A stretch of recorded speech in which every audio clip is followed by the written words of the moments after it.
Hey everybody, so this is the final episode of this first season of the year. We'll be back soon. Next season is going to be slightly different. At the moment, the plan is to do 2 connected arcs, each 5 episodes long, rather than a full 10-episode connected arc. It's something new. It should be a lot of fun. We're preparing that now. We're getting the work done. So we're taking a few weeks off between this season and that. In the meantime, though, when we're taking the time off, you don't need to. There'll still be weekly releases on this feed, fun bonus things that are slightly different, maybe even a couple of guest rooms that are fitting in between seasons. We're not sure yet. We'll see how it goes. But rest assured, there'll be something new every week for you to listen to. The other fun new thing that you can do, if you are looking for another way to support the show and to, I don't know, get a cool new hat or something, you can buy some Escape This Podcast merch. We have a link in the show notes below and on our main website, consumethismedia.com, where you can buy, at the moment, a whole variety of various hats and shirts and mouse pads and phone cases and notebooks and stickers, all with the Escape This Podcast logo on them. It's a fun way to support us and get cool things for yourself. So if you want a fun t-shirt, a hoodie, a dress covered in lots and lots of tiny little Escape This Podcast logos, you can get them all at the link in the show notes. Buy them for a friend. You know, have Christmas in July just so you can buy them cool Escape This Podcast stuff. There'll be more added to that as time goes by. If you have any cool suggestions for merch, send them our way. Next step's probably a cool always check the door design. All right, well, that's all. Let's get into this fun podcast, This Escape. All right, bye everybody.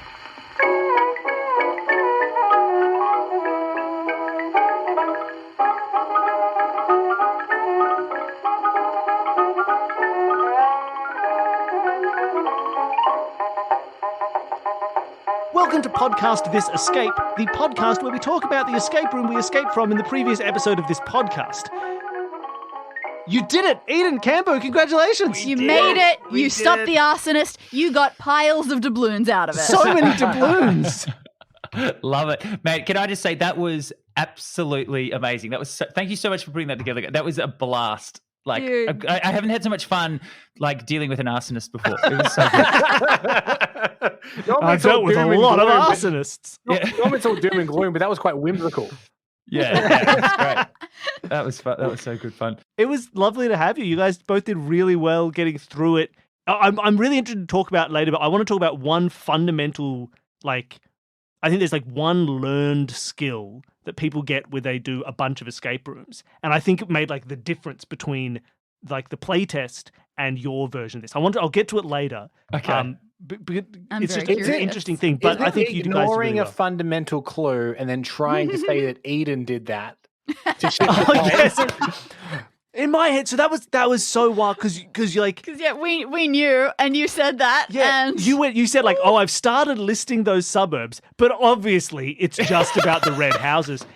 But what is wild is when in the playtest, I did the exact opposite, which is I heard the first suburb, which was West whatever, and then I did not hear at all that all of the houses were red. Red houses? I didn't notice the red houses at all. So I just went idiot, west this Bill. place, east this place, south. I wrote them all out. And then right at the end of the room, I was like, how am I going to figure this out? Like, I've got all my clues colours. for the map, but it could be any of these houses. And Danny's like, could it be? Maybe you've missed something. Maybe there was something that you put Wow. aside that you didn't think about. And I went back and noticed that they were all red houses. And I had the exact opposite problem. That is amazing. And it was the same clue though. It was the TV same clue. clue. Oh man, that was fantastic. No, we were definitely onto that. We're more color. You see me, Campbell? We're more color people than compass people. Yeah. Yeah, I've always said that. Compass, get it away from me. Yeah, colors, bathe me in them. Yeah, that was just it was really fun. I loved the numbers, like the lock stuff was really great. I loved. Oh man, Yes, I do have in my notes that your name is now Eden Mr. Spinlock Porter. that's true. Spinny, and it is Spinny fun- to his friends. Yeah, Spinno. If you're Australian friends. But it's a funny. I always find that funny when you stop looking at something for a little bit and then go back to it, and then it's like almost instantaneous. Yeah. Like that latter one, we were looking at it going, this is, I don't know about this. And then literally, as soon as we brought it back up, I was like, oh, jump on the bed. Yeah. It was very funny because, that one is just read the letters and it's right there. But because there are other puzzles in the room that you haven't solved that are all letter-based. Yeah. So that was immediately where your head jumped. Yeah. Yeah. Quick call out to the fact that we had a bunch of letters and we said if you rearrange one, you've got own heel instead of the more obvious on wheel. Which didn't need any rearranging. No rearranging at all. No, It just happened. No, that is also interesting with the latter idea, right? The one of being able to come back to it and just get it on like as soon as you re-examine it is like we do that occasionally because we've played a lot of like puzzle games and things on Twitch or doing and a whole bunch of those things. And I think we've started getting to that point sometimes where we'll see something like that and be like, I haven't solved this yet. Let's leave it and come back to it. And maybe our brains will have reset and we'll suddenly be able to get it. Because it does happen so often. It does happen. It is like a nice tool to use to just be like, oh, I almost have this. I'm not going to look at it for 10 minutes. And I'm going to come back and it's going to just be there. I'm going to see it. And then once you come back, you see it so fast that you have to abuse yourself for a little while for being stupid. I'm such a fool.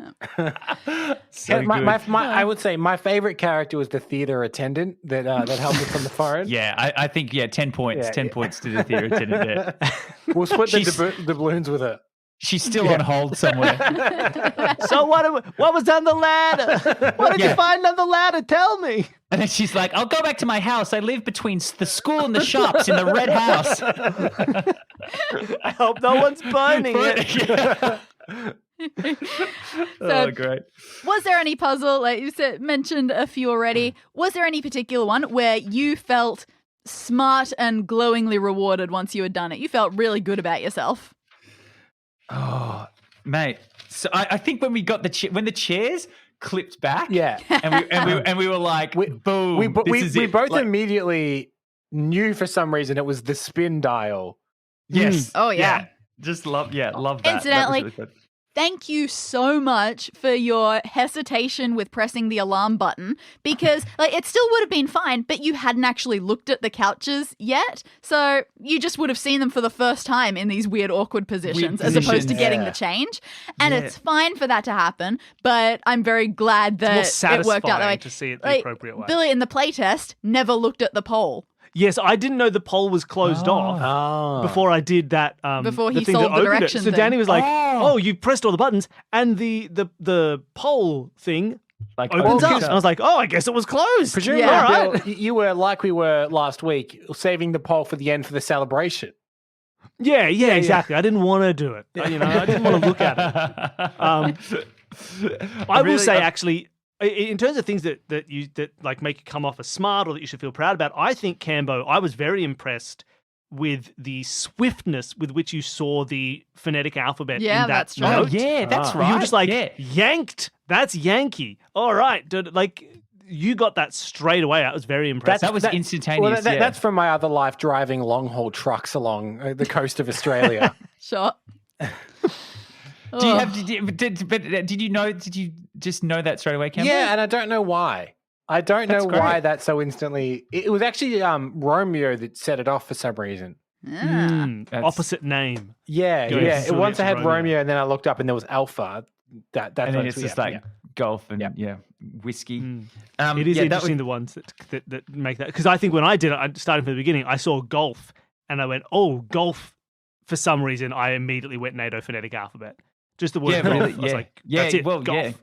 Golf, bravo. I don't play, but I do a lot of puzzles. So, well, that does feel puzzly. Like they use that alphabet quite a bit, I think.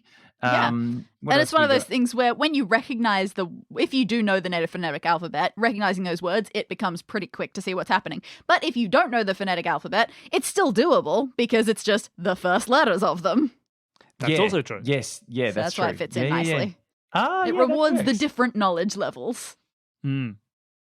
And then, I really liked just downstairs with the uniforms, and then figuring out the people whose uniform was which one. I thought that was brilliant. That was really just fun. Like who's Thank like Kemba, you for how well you did at that.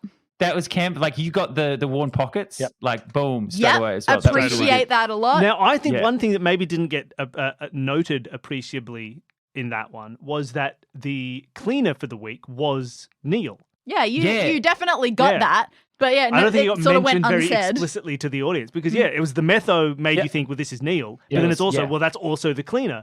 And we didn't get to kind of make a note of it. But I got so stuck on that because I was like, how could it be the cleaner when it's already Neil? I've already given him a role. The role is Neil. But there is that thing of like everyone Yeah. needs its own thing. Like each one is its own section. You very rarely have Yeah. something that's like doubled and the up fact like that it was that. two from the same section because it was Neil is the cleaner. Cleaner. You gotta yeah. double stuff up, otherwise you could just be guessing them in an order. Yeah, I thought that was really, Ah, the old fun. double stuff. And we did change the wording of that slightly A little. from yeah? the playtest. So when I did it, it was the cleaner's buttons, Neil's shoes, the oldest, and then we changed it to this week's cleaner's buttons. Just to make it Oh, seem just to like make the it, idea that it's it a can rotating rotate to make rotating everyone feel fair game. That Because is I think to me, brilliant, I was like, one man is the cleaner, one Yes. man has been here for a long time, And one one man is the Neil. You know?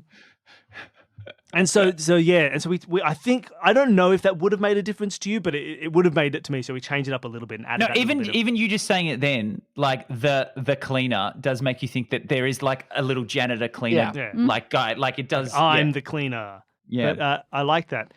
I think you did really well. I remember I had. I want to talk about the difference. I think there's this one skill that I think people learn in escape rooms, and I think it would have made your solving much smoother. And I think there is a thing that you get from experience with escape rooms, which is being able to quickly identify when a puzzle is solvable When you have enough information. without trying Yes. to Oh, solve. yeah. yeah, Because this is one of these definitely things got like that. Yeah, when you looked at the map, like there's a feeling of like this is a puzzle, let's try and solve it. solve it. Yep. And I feel like for me, like doing the playtesting, I looked at the map early on and I went, this is a map. I'm going to get clues for this later. Yeah, This won't have yeah. a solution. It is an and interesting when we got instinct. one clue, it was like red houses. Okay, well, 1, 2, 3. Okay, there's a lot of red houses. There'll be something else Need to more narrow this clues. down Yeah. later. So I Yeah. spent a lot less time looking at the map because I could recognize when I had like, oh, this gives me 2 or 3 options. Well, that's unsolvable because I don't know yet how to. Something else will narrow this down. Yes. And I think that's a learned thing for because there's a certain language of escape rooms that you know the way things are. The more you do them, the more you can be like, there's going to be a cipher for this, or this is going to have like a couple more. Like I've got 2 clues. It looks like I'll probably need 2 more, so I'll leave it until I found them. And I think it's this kind of thing that you learn. And I always find that's the opposite with like when we do like really complicated puzzles, like puzzle hunt puzzles, where they'll just give you a sheet of paper with some names on it, and they'll be like, go. Go for And it. it's the sort of thing that if I saw it in an escape room, I would have been like, I'm going to need something else. But in that context, they're like, no. Every piece of information is contained in this list of words. And you just go, what are you talking about? And those I will solve. I would look at in the same way that you looked at the map. I'd be like, this must be solvable. So I'm just going to dig and dig and dig and dig and dig until I find where I could possibly get an entry point. But I've learned when not to do that in escape room contexts. So it was interesting to see because like you approach that map the way Like a I would puzzle. approach Yes. Yeah. like an insane like mystery hunt puzzle. Whereas in escape room, I would know not to do it that way. And it's kind of just like a learned language thing. It's funny when you get those kind of skills where they are so inherent to someone that does it so often. I had a similar thing, slightly unrelated. I don't play many video games, but my partner does. She really loves them. And I was playing, I think it was like the latest Guardians of the Galaxy game. And I was stuck in this one part, walking around in circles for ages and ages and ages, didn't know what to do. And she's literally like, that part's glowing. Like that part over there, that's glowing. You go That's to that the language part. of video that games. part. Yeah. But I Glowing things I are didn't know that interactable. enough to know, oh, well, Yeah. that's obviously where I need to go. Yeah. It's a similar thing where, you would have gone, clearly a second part to this puzzle, I'll move on. But us, we're just sitting there But with not with a us. glowing section over there, not realizing. Yeah, But it was is- that's it really it's really interesting when you start thinking about it like that. And especially for us, I think we burnt a lot of time on that map. Yeah. Oh yes. Yeah, a lot. And look, I'm sure for people listening at home, you don't think it's quite as much time as they did spend on it. 'Cause it's been cut down a little. Yes, but yes, good. We went to sleep But- and came back. This is a several day podcast. And I could just imagine you guys watching us being like, they're still on the map. They're still on the map. I tend not to do it so much as that, but if you look at something, I'm going, oh no, they shouldn't be looking at this. They're going to find puzzles and solutions to things I didn't plant there. Oh God, what if my clues weren't incremental enough and they can solve it all right now? Here's a question for you, Danny. Was there a point you thought we were going to go right off the trail and then we came back and you're like, oh, thank God they didn't decide to count the legs on the chair for too long?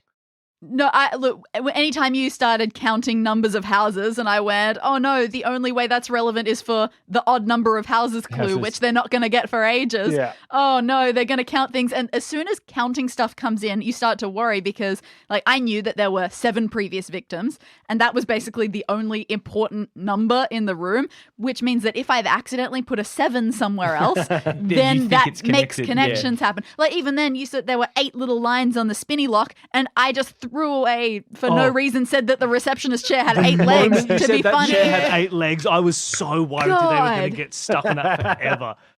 I was like, why did she say 8 legs? Yeah, no, the more numbers you put in the room, And the luckily worse. you ignored it. Yep. Solved the lock, but then like 50 minutes later said, wait, that chair had 8 legs. Do you reckon that has to do with that lock that we already opened? And I was like, don't worry. They've already opened it now. They can't get obsessed. But I was so worried earlier on. Oh my God, that's so good. No, I play tested this as well just recently. I think it was a lot of fun as a room, because I don't know what they are before I do the play test. Like I come into them as blind as you do as guests, and I thought it was really fun in terms of like it was like just a very nicely compact sort of room. It didn't feel like it was this like sprawling epic. It was very I really like. I could picture the space, and it just felt appropriate. Bill, you say that you picture the space, and I think just something like a fire station, like the inside of a fire station, and you've got those really iconic things in there. And I could really see exactly what that looked like in my head. Like it was super clear what that room I'm looked glad like because I watched a freaking YouTube video to see what the inside of a fire station looks like. But I think it's a testament to. Like you've talked about this a lot before, Danny, about the way you design these rooms and these puzzles is that you don't go like, here are the puzzles I want, let me try and fit them into the room. You go, and make what the is stuff in in there the first. room? What has to be in the fire station? What goes in a fire station, and then how can I turn that into a puzzle? Yeah. And so it lets us do that as players. Great, It lets us go, oh yeah, the fire department, it's got the pole and it's got the fire truck and it's got the uniforms hanging up, and I know what that looks like because we're using the same like mental map of a fire station that Danny is using when I did the creation in the first place. Point. And I think that really helps with being able to picture. I don't think we've talked about that aspect of it before. No, it's an interesting point. Just because we all have a quintessential fire station and we can all picture it together and then you can add the puzzles in. I like that. Yeah, and there's Ghostbusters coming in out of it. I'm always fascinated by like how people make their stuff. So, Danny, do you have like a list of places that you want to make escape rooms in? Because like one of them recently, if I remember correctly, was in like a dog pound, right? And there were dogs. Yes. Like, do you just have a master list of like, what can I make an escape room? Or is every single one just what you think of that week? I do have little lists. It's definitely not week by week. Sometimes it's season by season. Like for this whole season, I've had a list of rooms. Like I came up with, I don't know, like 8 different settings. And those were just the ones that I've used this season. Somewhere in one of my notebooks, I do have another one that's just every time I think of something, I've added to that list and have gotten through most of them. I think the biggest one that I still haven't used that is sitting on there is Ant Farm. Oh, wait, that's the one you can't Are you a farmer crack, with lots it? of ants, or you are in an ant farm? Are we ants? Yeah. I assume you have to be ants or wasp invaders or something. Oh, I that's love that. so much meaner. What about a saloon? A cowboy saloon? Yeah, haven't done too much in the western side of things, have I? That must be on my list somewhere. Yeah, Rearrange surely. this town so it becomes big enough for the both of us. I was like, what? Remove all the horses except for one. The interesting part about Billy's playtest of this was when you opened Neil's locker and you got the smell of metho, Yeah. you did not just go cleaning, you went, oh, that's fuel for a fire. This guy's the arsonist. I thought it was like going to be like Ah. concentrated kind of method. Like I thought you could start a fire Which with made that. my scolding him at the end during the conclusion for daring to suspect such a thing quite Yes, very reasonable. good. Did you put that Why would you as a suspect bit of a him? red herring so you would suspect, or is that something that Bill just threw at you? Or was Like- that, Strangely, wasn't my thought at the time by putting metho. I just full on thought of that because that's something I used to clean with a lot. right? But I'm glad that it did because I did have the automatic assumption that you're in an arson case, you're set at a fire station, it's going to turn out to be a firefighter, right? backdraft all the way. Yeah, Yeah. That's like 100%. That's it. But that fact, was my initial thought. I like that you took this platform that you have to really advocate that most firefighters, in fact, aren't arsons, and that most of them are just doing their job. I thought that was really special. Well, as I said during the playtest, it's not safe to say that about policemen these days, Yeah. but I think firefighters are still okay, Yeah. especially in Australia. Yeah. We tend to still view them as good guys. We tend to quite like them. Yeah. It's funny that the police have quite a bad PR image now. I remember a couple of years ago that Watchmen TV series came out, and there's a plot line in that, slight spoiler, I guess, of like a white supremacist group in the police. And I remember at the time being like, oh, this is a bit far-fetched. And then like 2 years later, you're like, Oh, oh, no, it's God. not actually. This is pretty shockingly fetched. true. Yeah. Hey, How Cambo, can I ask? close-fetched. How was your picture for the room? My notes What is- looked like the Oh, notes yeah, of a please. psychopath. It's just like scribbling, Oh, wow. scribbling everywhere. This is. Oh, can you? Oh no, mine's washed out. Oh yeah, yours is Oh, there it is. fine. Oh, beautiful. Oh, no, I no. love it. Mine's. Yeah. Mine. That's it. I've been Oh, writing. there we go. writing That stuff was all over the my place. that was my fire station. I wrote Oh, the word beautiful. fire underneath in case I forgot where we were. If you ever want to take pictures of those, please do. I have long since not abandoned our Instagram. Not intentionally. I just don't post things much, but I love having people's pictures of It's room great. notes. I'm scared of what someone might psychoanalyze about me from my notes. I was really hoping you started saying that you were finding letters that you couldn't remember Yeah. writing. I thought you were going to find the killer is inside the house. down in the sort of bottom thing. corner. I had all these initials down here and up here. Oh, yes. And I remember, Oh, God. I forgot which order they were in. I'm like, are the bottom ones the new ones or the top ones the new ones? Why did I do them next to each other? Mate, can I just say I don't think we've mentioned this in the recap, but just the brilliantness of using the word gnarly. Yeah. Like, I love it. Why did you pick Why gnarly as gnarly? a word? Why gnarly? I love it. Because in my head, before we picked a Patreon donor, this would go to, I had just this character of Dropkick named Doug who probably goes surfing when he's not fighting And fires. so so why didn't you use tubular? Well, tubular. much In a way, longer. she did because they're the same word as we discovered. I Yeah, just yeah. looked it up. The Yes. definition of tubular. Ah.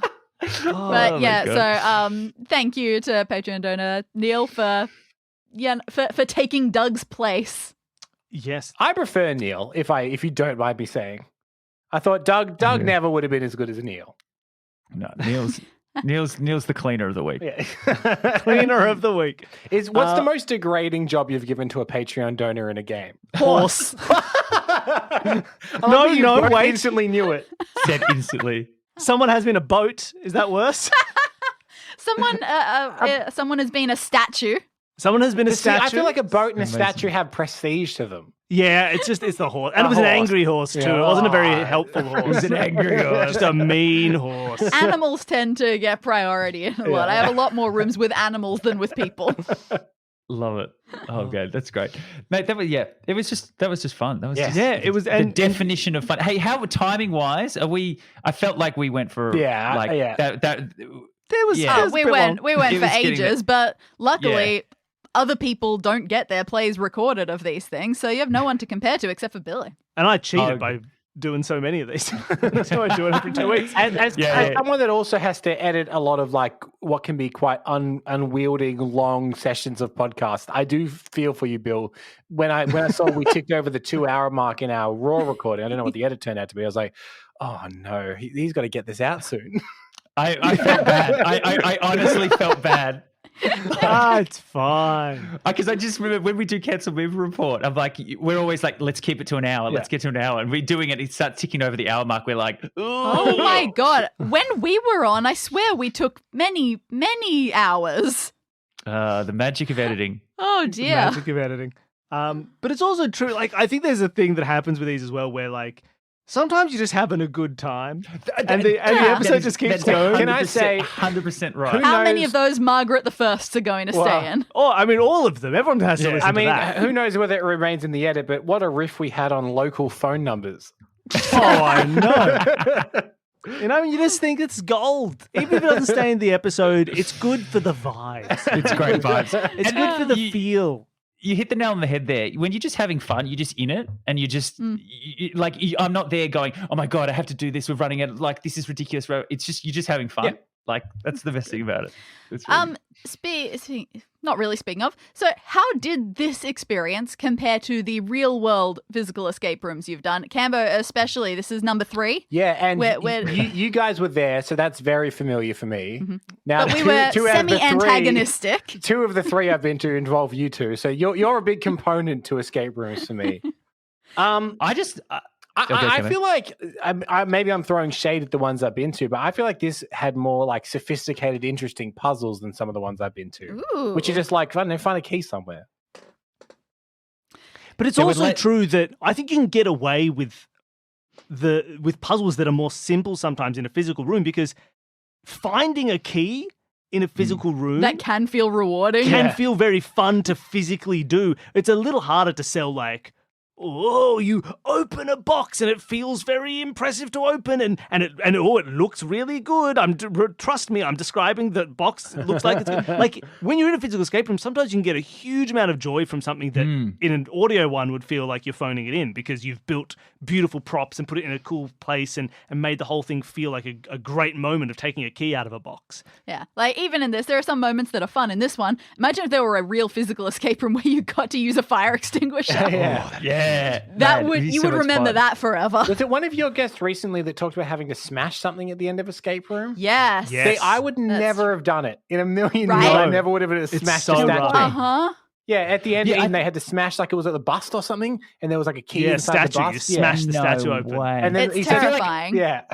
I feel like there's a lot more like combination locks in physical Yes, escape rooms.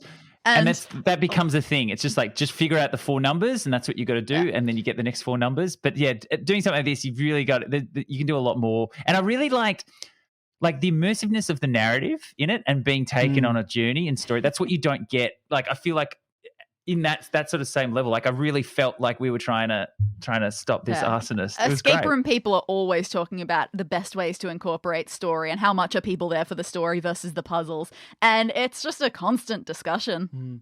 And and again, right, it's one of these medium-based things, I think. Like, it is easier to fold narrative when you are already doing literal narration, right? When Danny is already talking you through the scene and setting the scene and describing it doesn't feel jarring for her to also talk about your motivation, to talk about a character, to have a character set. But if you were doing a physical escape room and you were in a space and then suddenly a voice comes over the loudspeaker and is like, you feel interested in the fact that there is an arsonist in town, and it makes you. You'd be like, "Get out of here, Doug! Shut up! I'm doing the room." Right? Like, so you can't, like, things that work in an audio medium don't work in a physical one because they would feel jarring and additional and like a random extra thing added on. So though storytelling.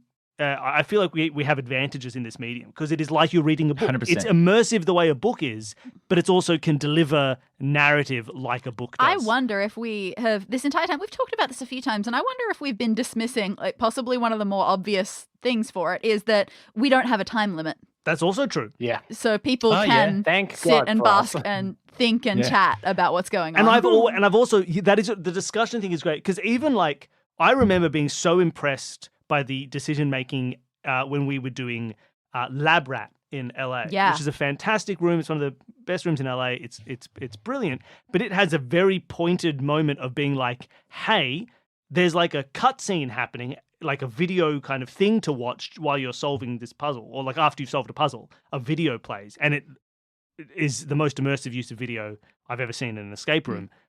But they make a note of the timer has stopped. The room time is not counting down while this video is playing. Yeah. And so you don't feel like you do in all these other escape rooms where it's like a voiceover will happen or a video or you'll hear like a thing And you're trying to do two you're in the things at corner of your eye, once. you're watching the timer tick down and you're like, I only got 21 minutes. And so you want to solve puzzles because you feel like you're wasting time. Like that, even that sort of freedom of being like, don't worry, the timer has stopped. So the fact that you're not solving puzzles now, you don't need to freak out about it. Like just watch the video. And then when it's done, you can keep going. And even that I thought was so cool. So you're right, having no time, the fact that you can sit and talk about, oh, maybe the arsonist is this person, or maybe we're doing this, or like, I think you're right. it impacts my helps. ideas of the at-home style escape rooms as well. Like we haven't done so many of the ones that are Game Master led at-home Zoom games or whatever, because that makes me nervous based on our shows and how we can just riff for 2 hours during a thing. I can't imagine I could ever get one done in a timely manner that a professional Game Master is trying to keep you on track so they can get on to the next customer. Compared to like the at-home ones where it's just here, take the code, and now you can play it at your own leisure. It And feels those nice. ones, I can sit back, I can enjoy the story a lot more. Yeah, Yeah. it is true. Story, it doesn't feel like you're going to get punished for caring about story Yeah. by running out of time. Yeah, that's true. And I feel like these That's- ones have more of a narrative than most escape rooms I've done, where it's like a vague concept in an escape room. But this one That's is like we were specifically looking for a particular thing. There was a story there was characters involved. Yeah, and that is the thing a lot of escape rooms are. They will give you an intro, they will give you a premise to explain why you are in this location, but then how much they follow through on that story throughout the room can vary place by place significantly. But I always say, I'm sorry, people listening, you'll be sick of hearing me say this by now. I write stories. I don't know how to write puzzles. They just come incidentally. This is just a way that I do storytelling. Danny, this is a wax on, wax off situation in The Karate Kid where he thinks he's just waxing, but he's actually learning to defend himself. You can write puzzles. I don't know if anyone's ever told you this before. But Yeah, that's really funny. It just doesn't still feel like me. Like if I'm in a room with people who are actually creating puzzles, I feel this when we have guest GMs come on. I'm completely intimidated by the puzzles they're able to come up with when they're actual puzzle people. Although I will say we've talked. I've mentioned this on post shows before. We have had at least one moment where you did a guest GM'd room, and afterwards you were like, I can't believe that like they came up with this puzzle. It was so good. I could never come up with a puzzle like that. And then I had to be like, Danny, here is an exact puzzle you wrote from like last year that was almost the same as that puzzle, like moment for moment, the same mechanics, the same idea, like done differently. But you have written that puzzle before, so it definitely has happened. So I think maybe you just you don't believe in yourself. What's imposter That's because syndrome, of me right? constantly belittling you in our personal life. Yeah, I mean, maybe. Fingers crossed that's what it is. But, I hope not. But yeah, if so, it's awfully powerful because, I just like to sit back and say, no, I'm just writing stories. The puzzles are the last thing I come up with in a room, so they'll just fall where they may. And it's very interesting because, conversely, when I do real escape rooms, I always say, I'm doing it for the puzzles. I'm there because I want to be solving puzzles. Story's great. But I can get story from books and movies and video games. I can get that anywhere. I want to be solving puzzles. So, sometimes when you're playing video games, sometimes you want to be immersed in everything. Sometimes you just want to shoot stuff. Yeah. Just want to blow stuff up. Just want to punch someone's head off. Yeah. Exactly. Escape rooms are punching someone's head off for me. Oh, wonderful. Well, I think we probably covered most of this room. Like, it was good. I think it's a lovely way to sort of finish off this arc or this set of escape rooms. Yeah. It's a nice end to the series. So are you feeling like you want to go back to connected rooms for next season? You know what? That's what I'll have to come up with? We'll figure it out, everybody. Yeah. Everyone listening at home, we'll come back with another season later. We'll figure it out. It'll be a surprise. Maybe it'll be connected rooms. Maybe it'll be more standalone rooms. Maybe it'll be 2 small connected arcs of 5 episodes considered each. that. I was thinking about that today as well. Be like, we could do like a 5-episode meta story and then a second 5-episode meta story. It's interesting. It's not impossible. Maybe that's what it'll be. You don't know. You'll have to find out, everybody at home. Well, speaking of new seasons, we're very early into the latest season of Cancelled Movie Report to tell people where they can find you and Cancelled Movie Report or anything else you might be doing. Yeah, Eden, do you want to take over? Yeah, sure. Yes, we've got our latest season of Cancelled Movie Report, and you can find us on all the Cancelled Movie Reports. So we've got, what have we got? YouTube. Yep. We've got, just anywhere you download podcasts. Any Cancelled of Movie your Report. podcatchers of choice will be there. Yeah, podcatchers. Yes, I like that. Yes, we're very excited. Season 3 is in the books. We've got some amazing films lined up for us to look at. Should we give a teaser, Cambo? Should we tease out any of them? Well, I might say the favorite one I've done, I really did. We've just released Batman Year One, which is available now, which is a very interesting, dark, unexpectedly dark turn for Batman. And I say that knowing that most of the Batman films are quote unquote dark, but this one's full of like prostitutes and pimps and all kinds. But one of my favorite ones we have upcoming is actually a Guillermo del Toro movie called At the Mountains of Madness. It was his magnum opus, and a really interesting story behind the film, but also quite a interesting film in itself. It's one of those ones where people don't know that much about it, and I think that always makes for a really interesting episode. So that's been my favorite one so far. Yeah, and probably my one, the young J.J. Abrams, fresh off the back of doing Alias, he also wrote a little script called Superman Flyby. Yeah. So that's a very fun one as well. Like J.J. doing his own version of Superman there. Yeah. Taking, without giving away too much, taking some liberties with the text. Big time. But yes, and of course, both of you feature in upcoming episodes. Danny, you're in a few episodes, Batman Year One being one of them. And Bill, you're actually a part of a Marine troop in our Predators episode that's coming up. You have scenes against Arnold Schwarzenegger coming up in one of the episodes. Ooh. Yes, who will win? I mean. Yeah. And we will come back as many times as you will take us. And we'll use you. We'll use you. Don't you worry about that. Feel free. Look, we've said this last episode for the main room, but yeah, look, Cancelled Movie Report is one of our favorite shows. It's very well made. It's so fun to listen to. They're such interesting stories, and the scene recreations are so good. They have proper Foley work and sound, and they're very. It doesn't feel like just, let me read you a section of the script right now. It is a really fun experience and to have them cut in that way. It's a fantastic show. If you're listening, go and check it out. Listen to the current season. Go back, listen to the first 2 seasons. They're all fantastic. So I will say a connective thread. I think if people quite like the theater of the mind aspect of this show, in which you're kind of imagining these scenes, that's fair. I would say that it's a similar thing with Cancelled Movie Report, where you can kind of imagine and hopefully picture these movies that never ever got made as well. Definitely. I also I want to thank you guys so much. We've been podcasting for a little while through Cancelled Movie Report, but even before in my other podcast, Reddit on Reddit, you guys since day one that we met, you have been so supportive of everything that we've done, and like indie podcasts and Australian indie podcasts specifically. And you guessed it, no questions asked on Cancelled Movie Report when we asked you, like, sight unheard at that point. So thank you for everything that you guys have done for us. You've been nothing but supportive for us for all these years. Aw, that's so nice. Good. We're all helping each other. Now we just have to move our money around so we can give to your Patreon. Yeah, that too. We'll be there soon. But man, we love doing this escape room, we'd be happy to come back at any other stage. You've got any other time, and we'll get quicker. We'll definitely get quicker. Yeah. We'll take a trip to Melbourne because we've only done like one escape room in Melbourne. We've still got plenty that we got to do. You're gonna love our studio. It's a grid. You're gonna love it. Grid livers. Bloody grid livers. Come down. We've got plenty down here. We'll tee it up. It should be lovely. Wonderful. And for people at home, if you wanted to support more of what we're doing, first of all, tell a friend. Go tell someone you know or about the show. Jump on Reddit and be like, hey, r/podcasts, listen to this cool show. Just anywhere. It always helps, things like that. Word of mouth is the best way to spread the word about a podcast. After that, you can leave a review. I haven't called for reviews for, I think years. So, yeah, maybe leave a review on Apple Podcasts or wherever else you can rate reviews. on Spotify now. You can rate on Spotify. Go on Spotify and rate me. Rate Bill, not the show. Rate Bill. Rate me.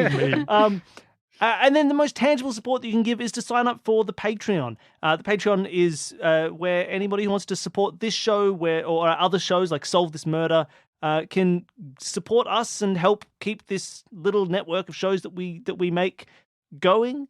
It's the best way to support not just us, but it's to help out the other people who are listening to the show for free and they want good quality stuff, and you can help us reliably make good quality shows. Anybody who signs up at any level can appear as an NPC in one of Danny's rooms. For this one, that was Neil Patrick Harris. Thank you so much. Thank you. You're now a fireman, as well as many other times you've appeared on the show in the person. tubularist of firemen. You're the most gnarly fireman the world's ever seen. And there are also bonus episodes. If you want to hear me do the playtesting of this room, the bonus episodes are available for any of our $5 and up donors, as well as a series where I solve murder mysteries. Together we solve little 2-minute murder mysteries and a whole bunch of other fun stuff and any extra weird. But there's a recent episode of going through SS Van Dyne's 20 Rules to Write a Murder Mystery and comparing them with 12-year-old Danny's 18 rules to write a How to Host a Murder. One of which very was specific. your mystery has to have a ladder. There you go. Very important mysteries. There we go. Very important rules. So that's available for any $5 donors. There are badges for $10 donors and other fun, cool stuff. And it's a nice community of people. So definitely, if you can, go and support us there. It's a great way to get more out of the show and to make us happy. All right. To make us do more stuff as well. It definitely makes me feel like I got to do more stuff. You feel more obligated. There's a bonus episode. There is a new piece of bonus audio every week for our patrons. So if you want an extra weekly show, it's called our Patreon feed. So thank you, everybody, for listening. Thank you again, Ian and Cambo, for coming on. Thank you so much. It was so much a fun. joy. That was so fun. All right. And thank you, Danny, for writing such a fun room. Woohoo. This is the end of this season. Next week, there'll be something. You'll still be we'll getting have more. weekly episodes and fun things. And there'll just a bit of a lull in escape room, or new escape rooms until next season starts. We'll keep you all informed. Yeah, I've been There'll be some cool scrambling to stuff write next them. week. I need a little gap so that I can actually be more prepared We need this time. some breathing room. We're making games here, everybody. It's a lot of effort. All right. Thank you, everybody. Let's all say goodbye. Bye. Princess, yay, play school.